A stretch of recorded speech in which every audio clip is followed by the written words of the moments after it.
सुनो, कलकत्ता में एक बाप है। मैं कोई कहानी नहीं सुना रहा, बाबा की कृपा सुना रहा हूं। जिसको विश्वास हो सुनना, जिसको विश्वास नहीं हो मत सुनना। जिसको लगे कि कहानियां हैं वो उसको मुबारक। हाँ, प्रूफ दे सकता हूं मैं। भाई साहब हेलो, अरे पगले, तू दुनिया की फोटो खींच रहा है, बाबा के कैमरे में लग रहा है, उसमें कैद होने की कोशिश कर रहा है।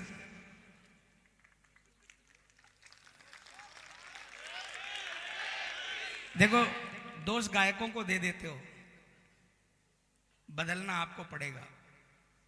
एक रिक्वेस्ट करता हूं, मैं किसी पर मेरा किसी से कोई बैर नहीं है, लेकिन कीर्तनों को इवेंट मत बनाओ। कीर्तनों को इवेंट मत बनाओ।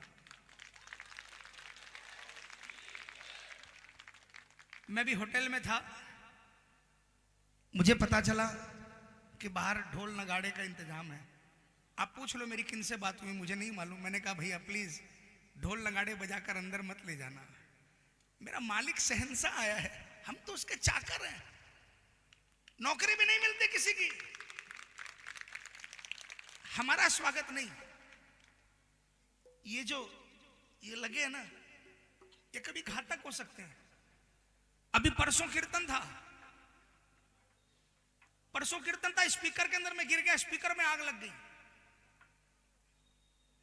यदि किसी प्रेमी के कपड़ों पर गिर जाए और जब ये उछलता है ना, और जब ये पटाखे बजते हैं ना, तो भजन में ध्यान नहीं रहता। प्रेमियों, ये मन बड़ा चंचल है, कैसे तेरा भजन करूं।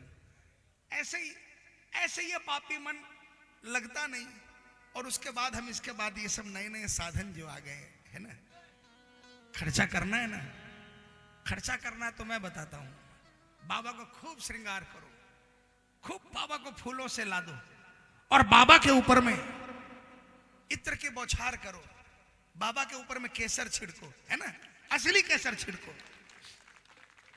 जहां दरबार में सुगंध उड़ती है ना, वहां बैठे सभी प्रेमियों के जीवन को सुगंधित कर देता है मेरा श्याम।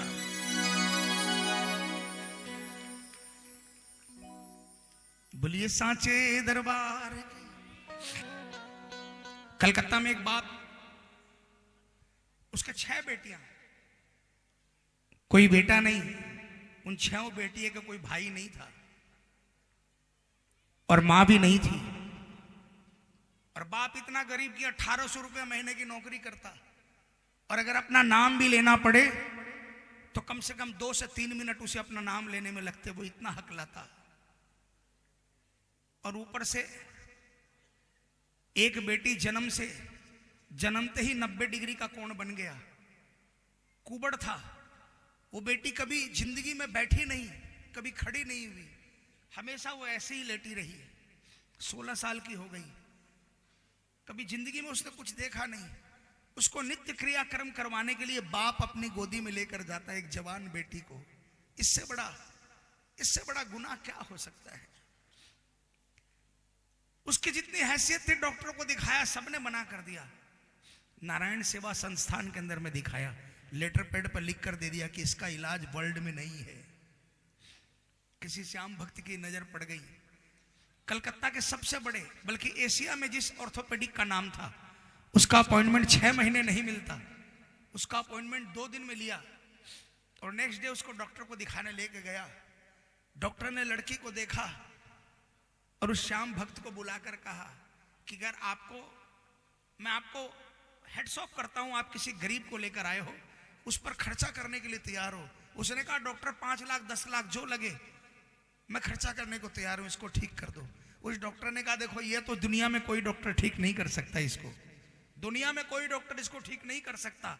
हाँ, आपको खर्चा करना है तो मेरे यहां बाहर लाइन लगी हुई है, जिनके ऑपरेशन के अंदर में मैं फीस नहीं लूंगा, लेकिन हॉस्पिटल तो नहीं छोड़ेगा, दवाइयों में खर्चा लगेगा। अगर आपको खर्चा करना है तो उन पर खर्चा कर दो। उस श्याम भक्त ने उस डॉक्टर की बेंच को ठोक कर कहा, डॉक्टर साहब आपका मेडिकल साइंस के अंदर में लिमिट होगी, मेडिकल साइंस के अंदर में लिमिट है। एक डॉक्टर अभी बचा है जिसके पास मैं लेकर जा रहा हूं, और जिसके यहाँ कोई लिमिट नहीं है। और मैं आपको वादा करता हूं इस लड़की को अपने पांव पर चलाकर आपके पास लेकर आऊंगा और कहूंगा देखो जाकर उस डॉक्टर से मिलकर आओ।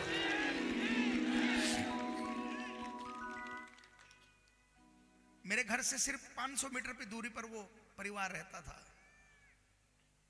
मैं हर रक्षाबंधन पर उस परिवार में जाता। मेरी दोनों बहनें बाहर रहती है, कभी वो आ जाती, कभी मैं चला जाता, कभी नहीं आना जाना होता, लेकिन मैं हर साल उसके यहाँ राखी बंधाने जाता था। उस श्याम भक्त ने उस बच्ची को कार्तिक सुदी एकादशी, ये आज बात बता रहा हूं 12-13 ज्यादा ही होंगे, वो 15 साल के करीब, कार्तिक सुदी एकादशी पर उस परिवार को लेकर रिंगस गया और रिंगस में उस लड़की को व्हील चेयर पर किसी तरह बैठाकर बेल्ट बांधकर, हम लोग 10-12 लड़के लोग थे, रिंगस से खाटू पैदल चले। मैं गवाह हूं उस बात का। बाबा के मंदिर में उस बच्ची को बाबा के मंड के बाहर उसको लेटाया गया और पुजारी जी से उसको झाड़ा दिलवाया गया और उसके बाद उस बच्ची को भेज दिया गया कलकत्ते। उसके बाद किसी को पता नहीं क्या हुआ। अगस्त महीने में, ठीक 9 महीने बाद, अगस्त महीने में रक्षाबंधन के दिन मैं उसके घर में हर साल जाता, वैसे ही गया। दरवाजा खटखटाया 2 बार 4 बार, 5 मिनट तक दरवाजा नहीं खुला। मुझे लगा कि कोई नहीं है। मैं घूम कर जाने के लिए जैसे ही मुड़ा, दरवाजा खुला और दरवाजा खोलने वाला कोई और नहीं, वही लड़की जो जिंदगी में कभी नहीं खड़ी हुई, वो अपने पैरों पर खड़ी। उसने दरवाजा खोलते चिल्लाकर बोला, मामा जी आपके बाबा ने मुझे जिता दिया, आपके बाबा ने मुझे खड़ा कर दिया।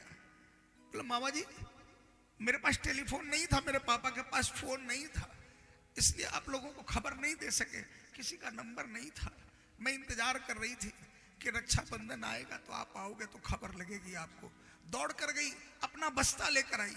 उसने अपने बस्ते को खोल कर दिखाया, देखो अब मैं पढ़ने जाने लग गई हूँ स्कूल में, 16 साल की उम्र के अंदर में। और आज बाबा की कृपा से वो अपना वैवाहिक जीवन जी रही है। उसके एक बच्चा है बाबा की कृपा से, और वो खूब मौज में जी रही है। जिस दिन उसको डॉक्टर को दिखा के लाया था, उस दिन से उसका बाप कीर्तनों में जाने लग गया था। उस दिन से वो कीर्तन भजन सुनने लग गया था। कीर्तन में वो ताकत है प्रेमियों, जो आपका बिगड़ा हुआ काम बना देगी। मैं विश्वास दिलाता हूं 35 सालों के अंदर में, 35 सालों के अंदर में नक्षत्र बदले, ग्रह बदले, राशियां बदली, लेकिन मैं गर्व से कहता हूं कि चाहे कुछ भी लिखा हो किस्मत में, मेरे श्याम ने हमेशा अच्छा किया। कभी महसूस नहीं होने दिया कि ये राशि तेरी गड़बड़ थी, क्योंकि जो इस पर भरोसा करता है, जो इसका कीर्तन करता है, अगर उसका कोई ग्रह खराब भी होता है ना, तो उससे सेटलमेंट करने के लिए श्याम जाता है और उससे सेटलमेंट करके आता है प्रेमियों। इसलिए बोलता हूं कीर्तन करो प्रेमियों।